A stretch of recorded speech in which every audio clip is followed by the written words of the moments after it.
Fiji, Spain আর যুক্তরাষ্ট্রের যৌথ উদ্যোগে এই ৮ ইগুয়ানা পেয়েছে নতুন ঠিকানা, যেখানে একদিন ছিল এদের রাজত্ব।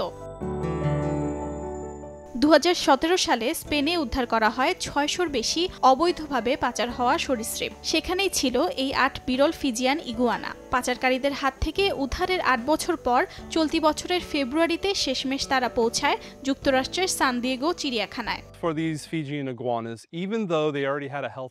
তাদের স্পেনে প্রাথমিক স্বাস্থ্য পরীক্ষা হয়েছে ঠিকই, কিন্তু আমাদের এখানে সতর্কতার অংশ হিসেবে আরও কিছু টেস্ট করাতে হবে। তারা কোয়ারেন্টাইনে থাকবে ৩০ থেকে ৬০ দিন পর্যন্ত।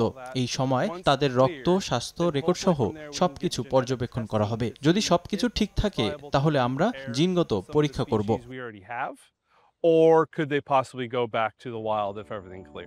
প্রথমে স্বাস্থ্য পরীক্ষা হয়েছিল স্পেনেই, তবে সান দিয়েগোতে পৌঁছেই এদের রাখা হয় কোয়ারেন্টিনে। মার্চে চলে আরেক দফা শারীরিক পরীক্ষা আর জিনগত বিশ্লেষণ। তাদের ভবিষ্যৎ প্রজনন ক্ষমতা নিরূপণ করা এবং বিলুপ্তপ্রায় প্রজাতি রক্ষায় এই কার্যকর পদক্ষেপ নেওয়া হয়।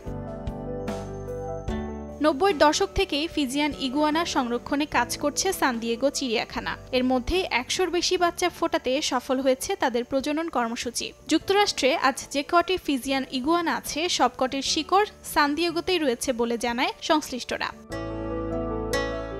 অর্জিতা শেহজিন, সময় সংবাদ।